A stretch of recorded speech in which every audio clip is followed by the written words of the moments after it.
Buat kalian yang mau mulai bikin konten atau produksi video, mungkin pemilihan kamera adalah salah satu faktor yang cukup krusial.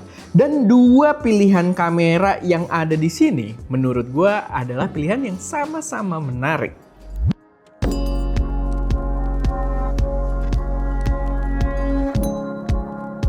Halo semuanya, selamat datang di channel SM Media dan kali ini gue pengen bahas kira-kira kamera mana yang lebih cocok ketika kalian pengen mulai bikin konten atau produksi video. Misalkan kalian mungkin masih pemula dan masih bingung antara memilih kamera mana yang lebih tepat. Dan di sini pilihannya adalah DJI Osmo Pocket 3 dan juga sebuah kamera mirrorless. Di sini diwakili dengan si Nikon Z30, tapi sebenarnya pembahasan di sini general ke semua mirrorless gitu ya. Jadi kira-kira mana yang lebih cocok buat kalian pilih. By the way, sebelum masuk ke videonya, gue pengen ngingetin juga kalau kita ada preset Lightroom, kalau kalian pengen bikin foto-foto kalian terlihat lebih epic, sama kalau kalian pengguna iPhone 15 Pro ke atas yang udah support Apple Lock, kita juga ada LUTs profesional yang bisa bikin warna Apple Lock dari iPhone kalian punya karakter kayak warna pakai kamera mirrorless. So kalian boleh cek link yang ada di deskripsi. Dan kalian juga bisa support kita dengan kalau beli gadget, kalian coba klik via link yang ada di deskripsi kita, link produk yang ada di deskripsi YouTube kita. Karena di situ kita bisa dapat afiliasi dan cukup mensupport channel ini untuk terus bikin konten. Oke, balik lagi ke pembahasannya. Jadi gue akan bahas kedua kamera ini berdasarkan poin yang pembahasannya mungkin akan terkonsentrasi pada kelebihan dari masing-masing kameranya dan nantinya kita bisa cocokkan mana yang lebih cocok untuk penggunaan kita. Pertama kita bahas dari mirrorless dulu. Poin pertama untuk mirrorless itu adalah superior image quality, dimana kualitas gambar yang diberikan itu jauh lebih bagus dibandingkan DJI Osmo Pocket 3. Karena biasanya dari ukuran sensor sendiri beda jauh. Untuk kamera mirrorless typically itu biasanya dimulai dengan ukuran sensor APS-C atau kalau kalian ngambil yang lebih tinggi ada pakai full frame dan ukuran sensor tersebut sangat jauh dibandingkan ukuran sensor yang dibawa oleh kamera ini. Dan itu bisa ngefek ke berbagai banyak aspek gitu ya, ke berbagai aspek di dalam konten yang kita ambil. Kayak contohnya, dia bisa memberikan dynamic range yang lebih tinggi, dimana kalau kita ngerekam, posisi shadow dan highlight itu bisa terjaga, ketajaman gambar juga biasanya berpengaruh. On certain case, bokeh yang dihasilkan juga biasanya agak berbeda dengan ukuran sensor yang lebih besar, biasanya lebih mudah untuk mendapatkan bokeh. Dan juga biasanya yang lumayan umum adalah low light performance-nya. Dengan sensor yang lebih gede, biasanya kita bisa mendapatkan cahaya yang lebih banyak walaupun di kondisi yang cukup low light. Jadi kalau dari segi overall quality-nya sendiri, udah jelas kamera mirrorless adalah pilihan yang lebih tepat. Lalu poin yang nomor 2, kalau misalkan kalian pengguna kamera mirrorless, kelebihannya adalah interchangeable lens, dimana lensanya bisa diganti-ganti. Gue suka agak kaku ya kalau Nikon arah putra beda sendiri dari yang lain. Tapi kalian bisa bereksperimen dengan berbagai lensa-lensa yang ada di market. Yang sekarang juga udah mulai banyak yang harganya murah-murah kayak dari Viltrox ini. Ada dari TT Artisan, begitu juga ada dari Mieke. Ya banyak lah. Dan kalian bisa bereksperimen dengan berbagai karakter focal length. Jadi kalian tuh bisa mendapatkan gambar yang punya karakter berbeda-beda tergantung konten yang kalian mau buat. Dan mungkin bahkan bisa terinspirasi dari film-film Hollywood yang kalian suka dan kalian bisa coba-coba untuk menggunakan lensa-lensa yang berbeda untuk mendapatkan hasil gambar tersebut. Jadi experimental shoot-nya tuh kalian bisa limitless gitu kalau kalian menggunakan kamera mirrorless. Cuman memang biasanya akan jadi budget tambahan lagi ketika kalian coba-coba berbagai jenis lensa yang berbeda-beda gitu. Kalau kalian ngambil lensa lagi otomatis kalian harus keluar duit lagi buat beli lensa tersebut. Poin selanjutnya adalah kapabilitas yang lebih tinggi. Biasanya kalau kalian pakai kamera mirrorless kalian punya kapabilitas yang lebih luas ketika nantinya menggunakan kameranya dibandingkan DJI Osmo Pocket 3. Kalian mau lebih fokus di foto bisa, dia bisa ngambil foto raw juga, filenya lebih enak buat diedit, tapi kalian fokus ke video pun itu juga bisa. Apalagi memang sekarang typically kebanyakan mirrorless itu diciptakan untuk penggunaan hybrid ya, walaupun ya secara sistem sebenarnya bentuk kameranya adalah kamera foto, tapi mereka diciptakan udah hybrid. Mau foto, video biasanya udah bagus banget. Dan balik lagi kita punya full control, format-format yang diberikan komplit, begitu juga kita bisa mempelajari semua elemen fotografi dan videografi dengan lebih komplit dibandingkan kalau kita pakai DJI Osmo Pocket 3. Lalu poin selanjutnya lagi adalah autofocus yang lebih advance. Nah ini agak kompleks buat dijelasin karena bukan autofocus dari Pocket 3 itu jelek ya, tapi kalau kalian pakai Pocket 3 ya fokus ke subjek yang pengen kalian incar itu bisa. Pokoknya kalian nunjukin apa ya itu bisa fokus. Gambarnya juga lumayan tajam gitu. Cuman kalau kita pakai kamera mirrorless itu kita bisa mengatur karakter dari autofocusingnya tadi gitu. Kita punya full control kayak kecepatan focusingnya, kelembutan focusingnya, kesigapan atau sensitivitas ketika dia mendeteksi subjek itu bisa gitu kita atur kalau kita pakai mirrorless. Memang optionnya agak lebih dalam lagi kalau mau kita pelajari, tapi gue udah ngerasain gitu. Kayak misalkan gue sempet nyobain kamera Nikon Z9 waktu itu, nyobain pakai autofocus di kondisi kayak muatai gitu dan ngerekam orangnya. Ada kalau ring itu kan ada tali-tali yang ngalangin kamera gitu ya, kita sambil gerak-gerak, orangnya gerak-gerak, kita ikutin kehalangan talinya nggak kefokus sama sekali gitu. Dan itu bisa kita full control kalau kita pakai kamera mirrorless. Biasanya kita bisa mengatur beberapa fine tuning biar kameranya beradaptasi dengan scene kita gitu. Sedangkan kalau pakai si DJI Osmo Pocket 3 ya otomatis dia bakal lari-larian, bakal ke tali, bakal ke orang, bakal ke tali gitu.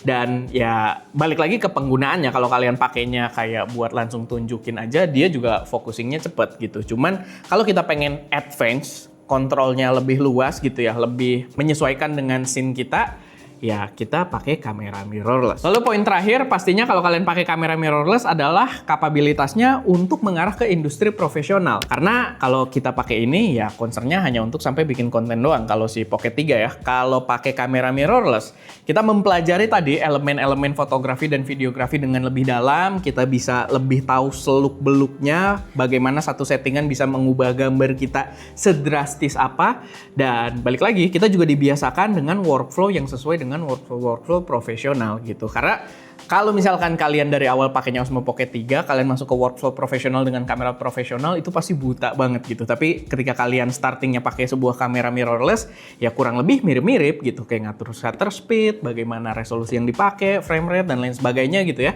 Dan sampai ke opsi-opsi di dalamnya, bahkan kayak tadi pengaturan autofocus, pengaturan kodek video, dan lain sebagainya, itu akan lebih advance kalau kita pakai kamera mirrorless. Sehingga kalau teman-teman memang lebih serius, lebih pengen ke arah industri lagi ke depannya, ya kamera mirrorless adalah pilihan yang tepat. Nah, lanjut sekarang kita bahas kelebihan dari DJI Osmo Pocket 3. Karena ini lumayan menarik juga menurut gua. Apalagi ini adalah kamera yang ketika di waktu peluncurannya itu benar-benar inovatif. Dan bisa dibilang sebagai satu kamera yang memberikan gebrakan juga di industri kamera. Nggak cuma kamera mirrorless ya, tapi semua industri kamera tuh ngelihat kamera ini, wah lumayan menantang gitu. Apalagi biasanya kamera-kamera di kelas dia itu pakainya sistem pocket, kayak two-style gitu kan, kayak kamera-kamera compact. Sedangkan dia membawa desain yang sangat berbeda gitu, membawa konsep yang sangat berbeda, dan ini emang kamera yang lumayan menarik juga. Pertama, poin kuatnya adalah dia sangat portable. Ya kalian bisa lihat ukurannya benar-benar kecil. Kalau kita bawa, kita tinggal pakai casing doang, kita taruh tas kecil itu bisa, dan dia bisa kita bawa kemana-mana tanpa terasa gitu, bener-bener nggak makan tempat dan nggak bikin berat tas kita juga gitu. Dan itu adalah poin yang sangat kuat dari sebuah kamera pocket kayak gini. Lalu yang kedua adalah built-in stabilisasi, dimana kalian bisa lihat ya, dia kameranya udah langsung membawa sebuah gimbal gitu, dimana kalau misalkan kita pengen ngambil gambar dalam kondisi seperti apapun, ya dia nggak akan ada jitter-jitter kayak kalau kita salah setting di kamera mirrorless, atau ya kita pakai shutter speed rendah gitu ya, atau ya kalau kita handheld biasanya itu rawan gambar bakal kayak geter-geter, sedangkan di sini enggak karena dia udah membawa stabilizer atau gimbal langsung di bodinya.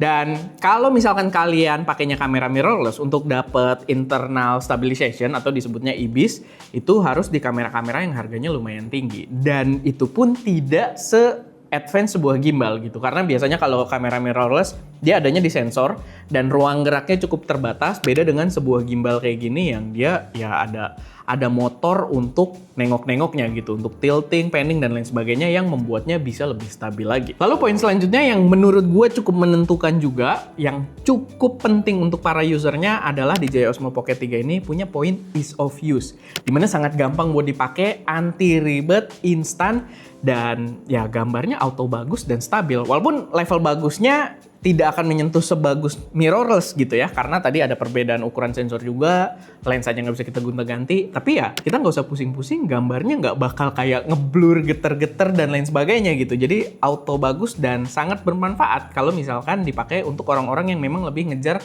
ke momennya atau story di dalam video tersebut. Lalu yang udah jelas jadi poin terakhir dan mungkin paling signifikan untuk DJI Osmo Pocket 3 adalah affordability-nya atau harganya yang cukup terjangkau, dimana dia untuk yang pakai paket kombonya aja harganya sekitar 10 atau 11 juta gitu ya. Dan kalau kalian nggak pakai yang aksesoris lain-lain, harganya itu start di 7,2 juta kalau nggak salah.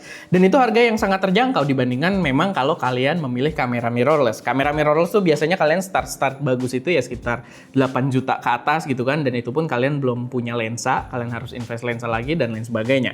Jadi ya ini salah satu poin kuat juga dari si DJI Pocket 3 ini yang membuatnya memang cukup populer di kalangan para content creator. Tapi overall, mana yang tepat sih kira-kira buat kalian antara si kamera mirrorless atau DJI Osmo Pocket 3? Menurut gua ya jelas balik lagi ke use case-nya. Kalau kalian punya rencana untuk lebih masuk ke tahap profesional, kalian punya ambisi untuk menciptakan gambar dengan karakter yang bagus, dengan warna sebagus mungkin, dengan ala-ala cinematic movie looks gitu kan. Ya menurut gua kamera mirrorless adalah pilihan yang paling tepat. Belum lagi kalian juga tadi bisa belajar berbagai elemen-elemen yang berlaku di dunia videografi profesional. Sedangkan kalau kalian nyari yang ringkas, nyari yang simple, yang anti ribet, kalian sendiri kalau bikin konten gitu kan, dan nggak ada yang mantau, nggak ada kameramen, nggak ada waktu untuk nyeting-nyeting ketika ngejar momen, ya menurut gua Osmo Pocket 3 adalah pilihan yang lebih tepat gitu. Jadi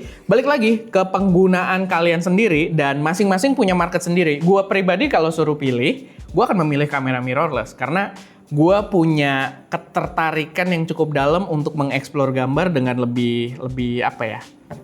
Lebih dalam lah gitu untuk menghasilkan gambar-gambar yang lebih maknyus. Cuman ya kita tidak mengelak banyak konten kreator yang mungkin lebih mengedepankan momen-momennya kayak misalkan travel konten kreator gitu kan, atau mungkin reviewer barang pun sebenarnya ya masih cocok pakai si Osmo Pocket 3 gitu, karena balik lagi ketika kalian butuh cepet tinggal keluarin aja dari tas kecil kalian tinggal pencet record dan semuanya langsung jadi dan nggak ada geter-geter gitu. Karena kalau kita pakai kamera mirrorless kita tidak tahu tekniknya dengan tepat ya, dan dia tidak ada ibis, biasanya kita gerak dikit ya dia ada geter-geter gitu. Ada ilmunya lagi lah, yang grip kita kalau bisa sejauh mungkin dari sensor atau bobotnya juga ditambah, itu juga bisa ngebantu. Tapi ya balik lagi ada ilmunya lagi. Tapi kalau kalian nggak mau ribet dan ya udah pengen menyampaikan story di dalam konten kalian aja secara cepat, atau pengen ya mendokumentasikan momen-momen sebanyak mungkin, menurut gua DJI Osmo Pocket 3 adalah pilihan yang lebih bijak. Oke, paling itu aja sedikit pembahasan gua di video kali ini. Kalau misalkan ada koreksi saran atau kalian punya pendapat kalian sendiri, mungkin kalian pengguna kamera mirrorless atau pengguna Osmo Pocket 3 atau pengguna dua-duanya kayak kita, silahkan taruh aja semuanya di kolom komentar. Dan ya, semoga video ini bermanfaat. Gue Erwin, di belakang kamera Adaska, dan jangan lupa untuk berkarya.